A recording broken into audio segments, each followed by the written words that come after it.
Saludos a todos los compañeros. Continuamos con el estudio del capital, el tomo uno, la sección cuarta, referida a la producción de plusvalía relativa. Y como habíamos dicho en un principio, esta sección cuarta la dividió Carlos Marx en 4 capítulos. El capítulo número 10, que era referido a la producción, a los conceptos fundamentales de plusvalía relativa. El capítulo número 11, referido a la cooperación. Capítulo número 12, referido a la división del trabajo y la manufactura. Y el capítulo 13, que es el que vamos a revisar hoy, titulado Maquinaria y Gran Industria. Es un capítulo bien extenso. En la edición del Capital abarca más de 120 páginas en este tomo, y vamos solamente a referir la forma como Carlos Marx organizó este importantísimo título denominado Maquinaria y Gran Industria como parte de la descripción de la evolución histórica del sistema capitalista que Marx hace de manera extraordinaria. Este capítulo 13 lo divide Carlos Marx en los siguientes puntos: 1. Desarrollo histórico de las máquinas. 2. Transferencia de valor de la máquina al producto. 3. Consecuencias inmediatas de la industria mecanizada para el obrero.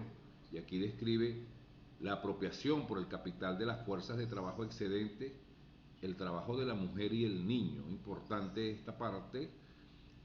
Prolongación de la jornada de trabajo, intensificación del trabajo. Como cuarto punto que desarrolla en este mismo capítulo tenemos la fábrica, una descripción que hace de la fábrica, cómo se llega a ese conglomerado de elementos en el desarrollo histórico de la producción capitalista. Número 5, lucha entre el obrero y la máquina. La teoría de la compensación aplicada a los obreros desplazados por la máquina. 7. Repulsión y atracción de los obreros por el desarrollo de la máquina. Crisis de la industria algodonera. Número 8. Cómo logra la industria revolucionar la gran manufactura, los oficios manuales y el trabajo doméstico. Y este punto a la vez lo subdivide Carlos Marx en 5 aspectos: destrucción del régimen cooperativo basado en los oficios manuales y la división del trabajo, repercusión del régimen fabril sobre la manufactura y el trabajo doméstico, la moderna manufactura, el moderno trabajo a domicilio, transición de la moderna manufactura y el trabajo moderno a domicilio a la gran industria, cómo se acelera esta revolución mediante la aplicación de las leyes fabriles a dichos sistemas de trabajo. Punto número 9, legislación fabril. Aquí habla de las cláusulas sanitarias y educativas. Y número 10, la gran industria y la agricultura. Como ven, es un capítulo bastante extenso donde Carlos Marx hace una descripción extraordinaria de la evolución histórica de la máquina y su impacto en el desarrollo de la clase obrera. Pudiéramos nosotros entonces describir rápidamente algunos aspectos relacionados, algunos puntos importantes descritos en este capítulo. Por ejemplo, Carlos Marx nos hacía referencia a la forma como se transfiere valor desde la máquina al producto. Leamos un texto de este capítulo. Marx nos dice: la maquinaria, como todo lo que forma parte del capital constante, no crea valor. Se limita a transferir el valor que ella encierra al producto que contribuye a fabricar, en la medida en que representan un valor propio y en que por tanto lo transfiere al producto. Las máquinas forman parte integrante del valor del mismo. Lejos de abaratarlo, lo que hacen es encarecerlo en proporción a su propio valor. Y es indiscutible que, comparadas con los instrumentos de trabajo de la industria manufacturera y manual, la máquina y la maquinaria sistemáticamente desarrollada, instrumentos de trabajo característicos de la gran industria, aumentan de valor en proporciones extraordinaria. Otro elemento que nos llama la atención en este extenso capítulo son las consecuencias inmediatas, el impacto que tiene la industria mecanizada sobre el obrero. Y en lo referente a la apropiación por el capital de las fuerzas de trabajo excedentes, veamos entonces cómo ya la manufactura no exige de la fuerza bruta, de la intensidad de la fuerza del obrero para incorporarse a la producción, sino que a través de la máquina pues ya estos instrumentos desplazan en parte la fuerza muscular necesaria que debería cometer el obrero para intervenir en las fases de la producción, y por lo tanto entonces abre las puertas para que otros sectores de la población también participen en la producción, como las mujeres y los niños. Veamos entonces esta parte. Nos dice Marx: la maquinaria, al hacer inútil la fuerza del músculo, permite emplear obreros sin fuerza muscular o sin un desarrollo físico completo, que posean en cambio una gran flexibilidad en sus miembros. El trabajo de la mujer y el niño fue, por tanto, el primer grito de la aplicación capitalista de la maquinaria. De este modo, aquel instrumento gigantesco creado para eliminar trabajo y obreros se convertía inmediatamente en medios de multiplicación de números de asalariados, colocando a todos los individuos de la familia obrera, sin distinción de edad ni sexo, bajo la dependencia inmediata del capital. Los trabajos forzados al servicio del capitalista vinieron a invadir y usurpar no solo el lugar reservado a los juegos infantiles, sino también el puesto de trabajo libre dentro de la esfera doméstica, y a romper con las barreras morales, invadiendo la órbita reservada incluso al mismo hogar. Parte de los impactos entonces del desarrollo de la maquinaria. Otro aspecto: prolongación de la jornada de trabajo. Nos dice Carlos Marx: si la maquinaria es el instrumento más formidable que existe para intensificar la productividad del trabajo, es decir, para acortar el tiempo de trabajo necesario en la producción de una mercancía, como depositaria del capital comienza siendo en las industrias de que se adueña directamente el medio más formidable para prolongar la jornada de trabajo, haciéndola rebasar todos los límites naturales. Otro aspecto importante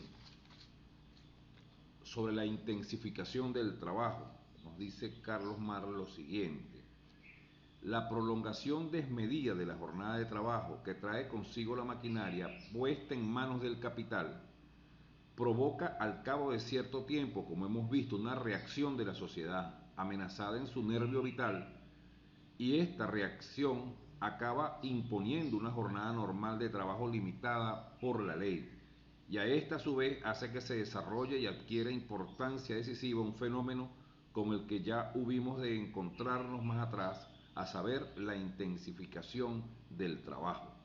Cuando analizamos la plusvalía absoluta, nos preocupamos primordialmente de la magnitud extensiva del trabajo, dando por supuesto su grado de intensidad.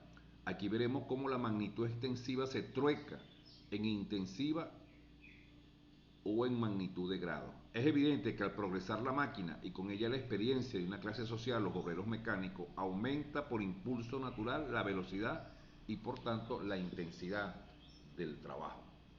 Como ven, en este capítulo se tratan elementos fundamentales sobre el impacto que tiene el desarrollo de la maquinaria en la sociedad y por supuesto en la clase obrera. Entonces pudiéramos decir que el paso de la manufactura a la gran industria maquinizada significó una revolución industrial. Contribuyeron extraordinariamente a la maquinización de la industria el invento de la máquina de vapor, el perfeccionamiento de la fundición de los metales y la creación de máquinas productoras de máquinas. La máquina fue conquistando un campo de la producción de mercancías tras otro. Con el ascenso del capitalismo se opera el proceso de industrialización capitalista de los más importantes países de Europa y de Norteamérica. La industrialización capitalista comienza generalmente con el desarrollo de la industria ligera. Contribuyen considerablemente a la industrialización de los países capitalistas, el saqueo de las colonias y de los países vencidos, así como la obtención de onerosos empréstitos. La industrialización capitalista se basa en la explotación del trabajo asalariado y viene a acentuar la ruina de las grandes masas de campesinos y artesanos. Impulsa todavía más la división social del trabajo, acaba de separar la industria de la agricultura y agudiza la oposición entre la ciudad y el campo. La fábrica capitalista es una gran empresa basada en la explotación de obreros asalariados y en la aplicación del sistema de máquinas para la producción de mercancía. La dirección de la fábrica capitalista tiene un carácter despótico.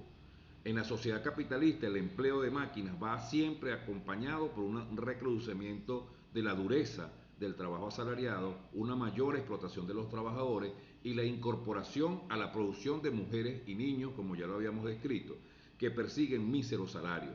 La producción capitalista maquinizada hace culminar el proceso de separación del trabajo intelectual y el trabajo físico y agudiza la oposición entre uno y otro. El desarrollo de la gran industria maquinizada conduce al crecimiento de las ciudades, incrementa el volumen de la población urbana a costa de la población rural y determina la formación de la clase de obreros asalariados, del proletariado y su crecimiento numérico.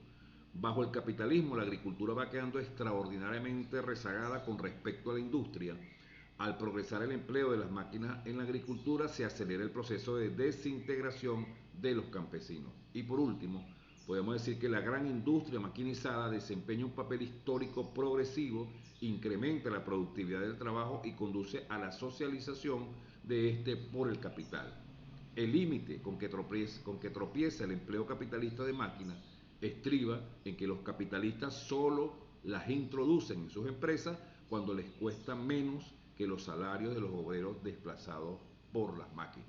Como ven, bien interesante este capítulo número 13 sobre la máquina y la gran industria, porque es aquí precisamente donde se da un salto cualitativo importante desde el punto de vista técnico en la producción capitalista, pero que eso conlleva una serie de situaciones terribles para la clase obrera de mayor explotación y de mayor generación de plusvalía. Bueno, vamos a dejar este extenso sesión de trabajo del día de hoy, agradeciéndoles por supuesto la atención. Quien les habló, Johnny Piconero Briceño. Nos veremos entonces en una próxima oportunidad. Muchísimas gracias.